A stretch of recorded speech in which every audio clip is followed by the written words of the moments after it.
My name is Eliza. I'm 31, and I've never said this out loud before, but I think I'm more alone now than I was when I was single. It sounds ridiculous, right? I'm not single. I live with someone. I sleep beside someone. We even wear matching rings, not wedding rings, but those couple rings we bought on a trip to Cebu when we still thought that meant something. I love Marco. I did. Maybe I still do. But sometimes loving someone isn't enough when you feel like you're disappearing beside them. The story starts with money because when you've been together long enough, love starts folding around real life. Rent, groceries, phone bills, emergency car repairs.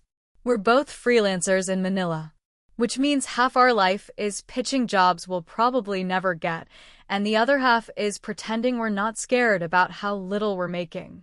So when I saw a casting call for a couple's scene in a short indie film, P3000 for half a day's shoot, I sent it to Marco like a joke. Easy money, I said. He raised an eyebrow. What kind of scene? It says intimate, but tasteful. Like an artsy bed scene. They want real couples for the chemistry. He stared at the message for a long time. You'd do this. We've done more for less, I smiled. You remember our Valentine's night at that sketchy motel with the broken mirror? He laughed, but the sound didn't reach his eyes. The morning of the shoot, he barely touched his coffee. Just kept scrolling through his phone while I curled my hair beside the bathroom mirror. I reached out, slid my arm around his waist, pressed a kiss to the back of his neck. That little spot he used to shiver from. But this time, he just said, "Careful, babe, my shirt's white." It stung more than I wanted it to. I pulled back. Right. Sorry. In the grab on the way to the studio, we barely spoke.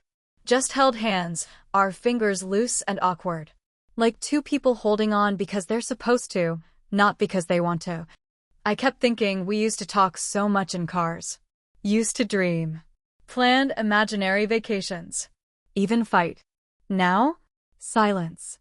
His thumb tapped mindlessly against his leg, and I stared out the window, watching the city blur by like someone else's life. When we got to the studio, they greeted us warmly. Gave us bottled water, snacks. Then the director came over and asked if we were comfortable with being filmed up close. Marco joked, as long as we don't have to fake anything. They laughed. I smiled. Then, after a few minutes, the assistant came over with a clipboard and said, "Hey, Eliza? They'd like to do a few solo shots with you upstairs. We'll call Marco up next." I looked at him, unsure. But he just shrugged. "They like your look," he said, not meeting my eyes. That's the moment. Right there. Not when they picked me, but when he let them. When he let me go upstairs alone, no question. No hand on my arm, no protective nudge, not even a joke to ease the tension. Just indifference. Like he'd already let go of me before they even called my name. Upstairs, I posed.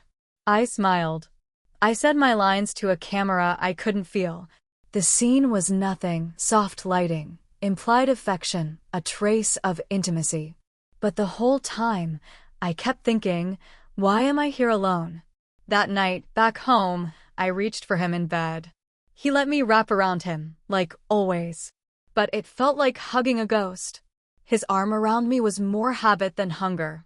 His lips on my temple were warm, but not wanting. And I realized I wasn't mad that they chose me. I was grieving the moment I understood. He wouldn't have fought to be chosen too. Absolutely. Continuing Eliza's story, with deeper emotional conflict and subtle physical disconnect, Marco is a photographer.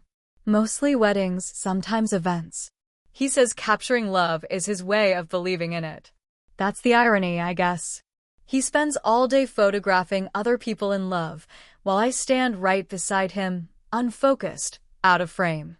We met 4 years ago during a protest in Updiliman. He was shooting street photos for an art exhibit, and I was handing out flyers for a women's rights group. He took a photo of me yelling at a megaphone, hair wild in the wind. He still says that's the moment he fell. But lately, it feels like he fell for a version of me I don't recognize anymore. After the film shoot, something shifted between us. Or maybe it was already shifting, and I was only just now seeing it clearly. A few nights later, I tried to bring it up. We were in the kitchen. I was rinsing rice. He was scrolling on his phone again.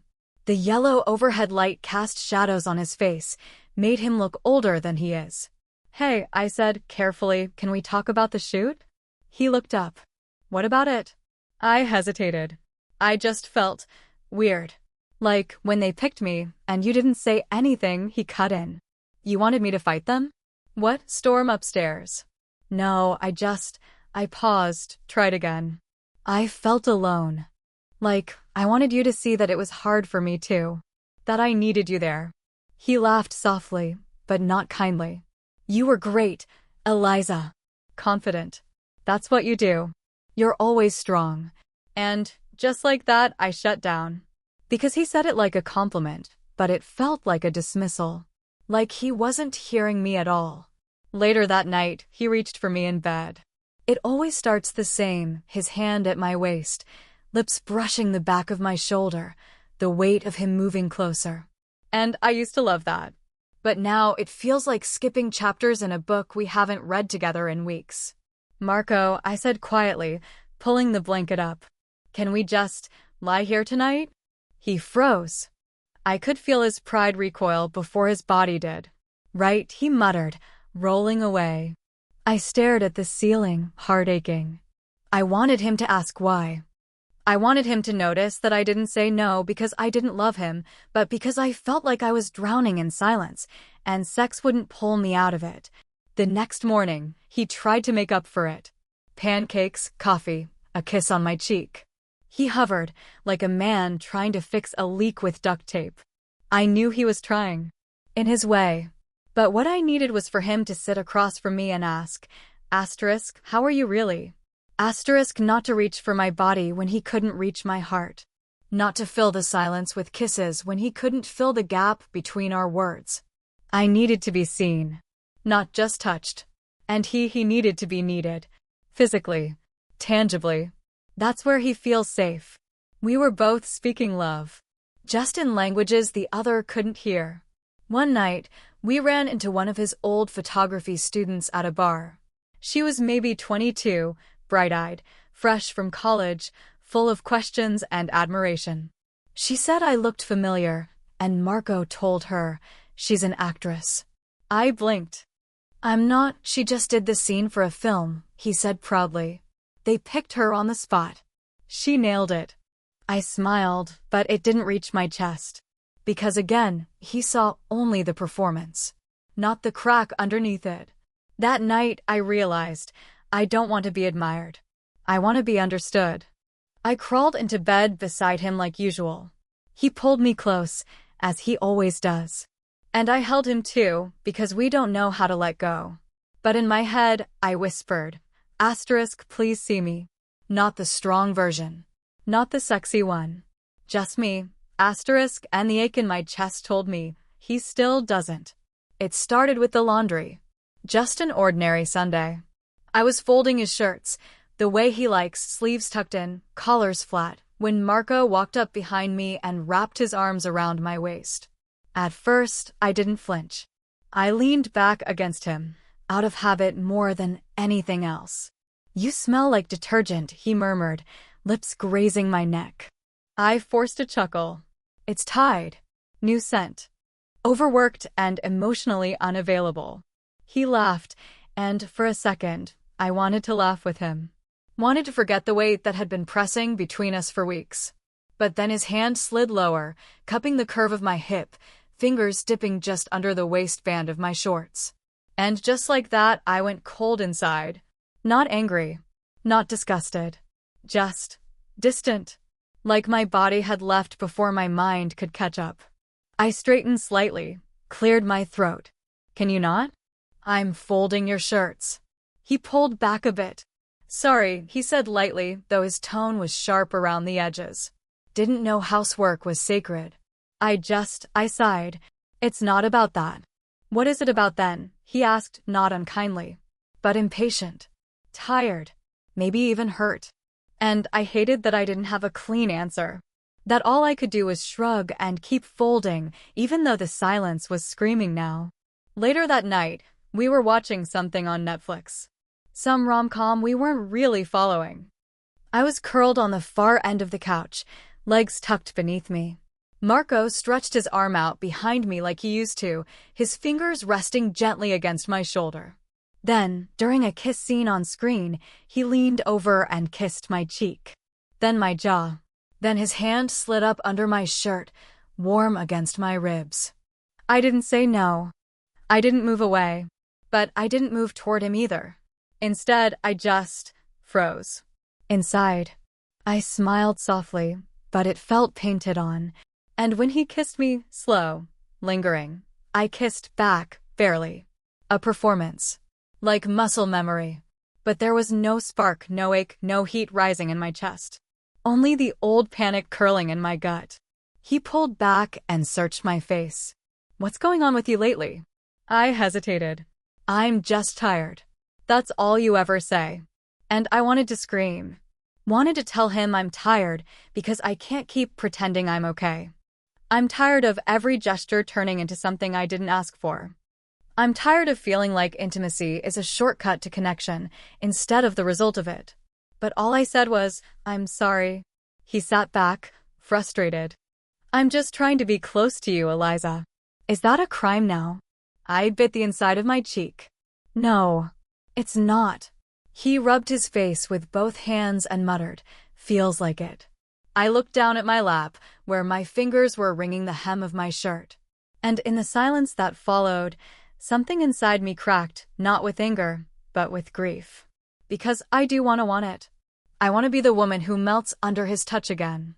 I want to crave him the way I used to on rooftops, in elevators, in between coffee breaks and good news.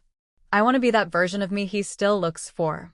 But now, every kiss feels like a test I'm failing. Every touch feels like pressure I can't explain. And I hate the space growing between us, even as I keep making it wider. In the quiet of our shared apartment, with the TV still playing scenes I wasn't watching, I swallowed hard and thought, why does everything have to turn into sex? It happened over dinner. Of course it did. We were out for once, dressed halfway decent, seated at a quiet corner table in a small bistro in Quezon City. The kind with candles in jars and a jazz playlist looping low in the background. Marco had made the reservation, which was rare these days, and I could tell he was trying. Let's do a real date, he'd said that morning, rubbing my shoulders while I washed dishes. No distractions. Just you and me. And I wanted to want that. God, I really did. But by the time the waiter poured our wine and handed us the menus, I already felt that familiar tightness in my chest.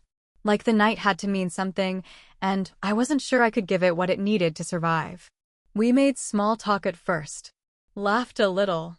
He told me about a wedding shoot where the groom fainted mid-bow. I told him about a voiceover client who wanted me to sound like a sexy ghost. But then he leaned across the table, reached for my hand, and said, I've been thinking about that shoot. The film one. I didn't say it then, but it really messed me up. Watching them take you upstairs like that. I blinked. You never told me. I didn't want to make it about me, he said. But I hated it. Felt like you were slipping away and I couldn't stop it. The words should have landed like a bomb. They should have softened something. But all they did was spark. Because now he says it? Weeks later? After I begged for him to say something that day and he said nothing? I pulled my hand back. You didn't hate it, I said flatly. He looked startled. What? You didn't fight it. You didn't even ask if I was okay. You just let me go. Eliza, come on, no, I snapped, louder than I meant to. You let me walk upstairs alone like I was some girl you barely knew. People at the nearby table glanced over. I felt heat rise in my face. Marco leaned in, trying to keep his voice calm. I didn't know what you wanted me to do. I thought you had it handled. You always do. I didn't need you to handle it, Marco. I needed you to see me. He opened his mouth to respond, then closed it again. His jaw clenched. That look of silent frustration I knew too well. And something inside me broke. Why is it always like this? I said, voice cracking. Why is everything either sex or silence with us? Why is it easier for you to touch me than to talk to me? He sat back, stunned. That's not fair. No, I whispered, eyes stinging. What's not fair is that you can still touch me like nothing's changed, like we didn't stop being us months ago, and I just have to keep pretending I feel something, when most days I feel nothing. My voice caught on that word. Nothing. God. I hated saying it out loud. He looked at me like I'd just punched him. Then he glanced around, embarrassed, maybe hurt, maybe both. Can we not do this here? I wiped at my face with the cloth napkin, feeling it soak too fast. We never do it anywhere, Marco. That's the problem. We sat in silence, our untouched pasta growing cold between us. My chest heaving from the sob I'd tried to bury for weeks. He didn't say anything for a long time, just stared down at his hands. Eventually, he said quietly, "You didn't want to do that shoot, did you?" I shook my head. I didn't want to do it alone. In the grab ride home, we didn't speak. The city lights flickered across the window, and I watched them blur through my reflection. And all I could think about was how it started. That moment upstairs, weeks ago. Me standing under bright lights, a camera pointed at me, a director asking me to lean into the kiss, to look hungry for something. And I'd tried. I'd played the part. But all I could feel was the weight of his absence. Now, back in our apartment, I sat on the edge of the bed, shoes still on, staring at the floor. My throat sore, my hands trembling.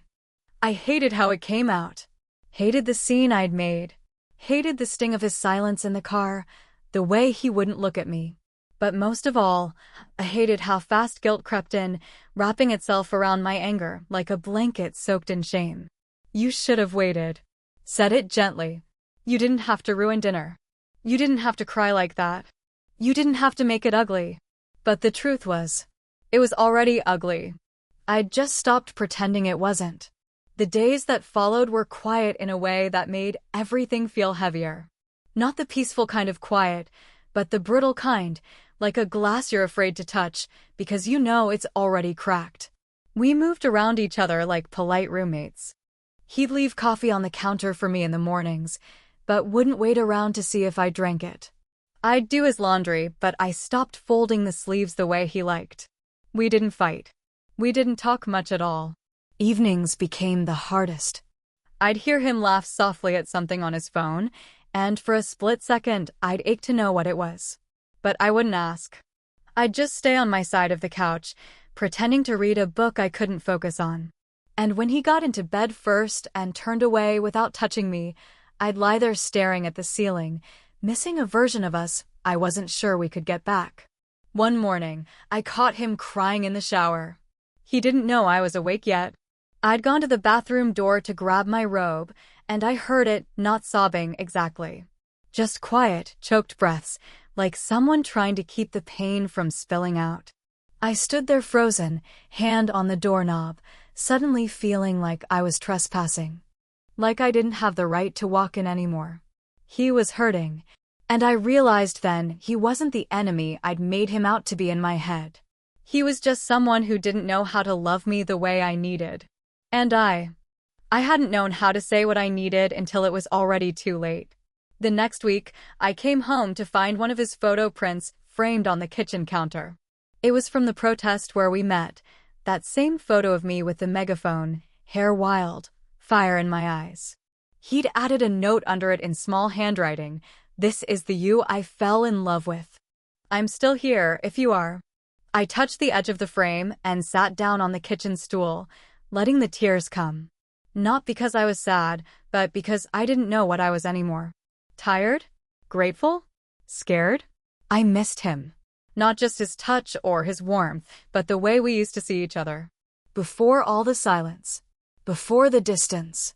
Before the kiss that wasn't his, and the night I'd said everything too loudly and too late. I thought about apologizing. About saying, "I want to fix this." But I also thought about walking away quietly and letting us both start over, maybe with people who didn't have to learn each other's wounds from scratch. That night, I sat in bed beside him. We didn't touch. Didn't speak. But I watched the way his chest rose and fell, slow and steady, like he was still trying to hold himself together. I wanted to reach for him. I wanted him to reach for me. But neither of us moved. And in that stillness, I realized something. Love doesn't disappear all at once. It thins, stretches, frays. And sometimes, the only thing harder than staying is trying to find your way back. So I lay there in the dark, heart pounding, one hand resting inches from his. And I whispered, barely out loud, I don't know how to fix us. But I still want to. Whether he heard me or not. I didn't know. But I closed my eyes with that one truth wrapped around me like a blanket. And decided, just for tonight, I wouldn't walk away. We didn't talk about it for days after that night. I had whispered that I still wanted to try, and maybe he heard me, maybe he didn't, but nothing changed, not right away. The morning routine stayed the same. We still moved around the kitchen like cautious dancers, careful not to step on each other's space. But something about the silence felt less brittle now. Like we both knew a conversation was coming. We were just gathering the words. It came on a rainy Thursday. I was wiping down the kitchen counter. He was putting away dishes. The kind of quiet, task-filled moment that once felt ordinary but now felt almost sacred, a sign we were still trying. Then, without looking up, he said, I don't know how to be what you need. The words hit like a slow exhale. I froze, cloth still in hand. I turned to him. You don't have to be everything. I just need you to show up. With me. Not just around me. He nodded slowly. I thought I was. But maybe I mistook being near you for loving you well.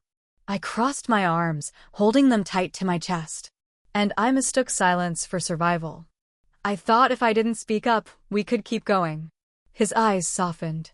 We were both wrong. We stood there for a moment in that small, unglamorous kitchen. No fireworks. No dramatic music. Just two people holding their own broken edges, trying to decide if they could still fit together. He stepped closer. Slowly, gently. Can I hug you? He asked. That made me cry, not because he asked, but because I realized how long it had been since he did.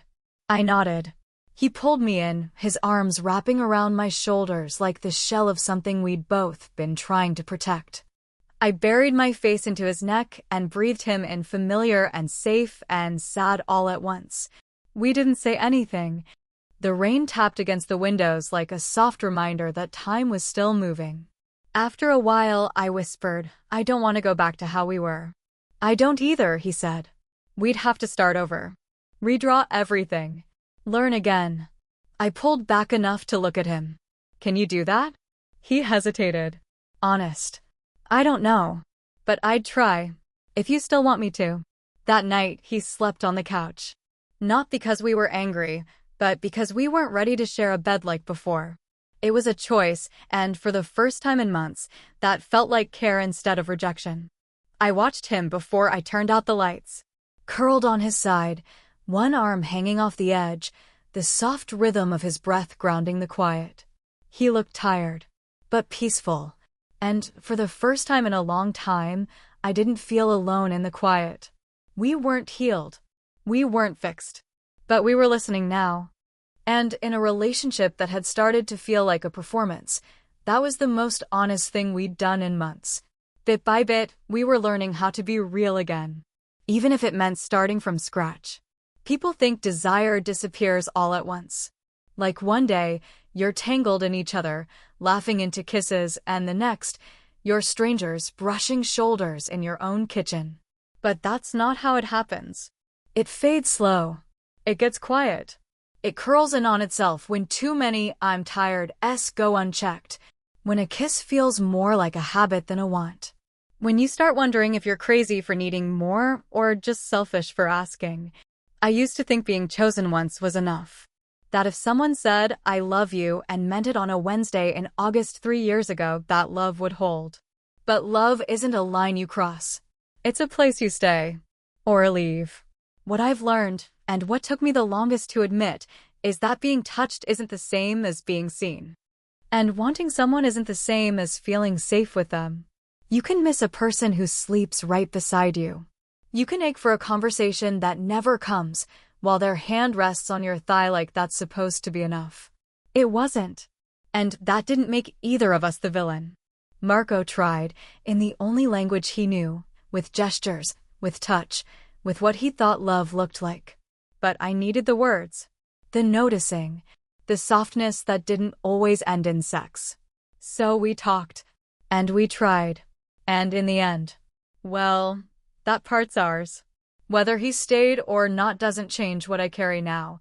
That loving someone doesn't mean abandoning yourself to keep them close. And staying together doesn't mean you're not slowly disappearing.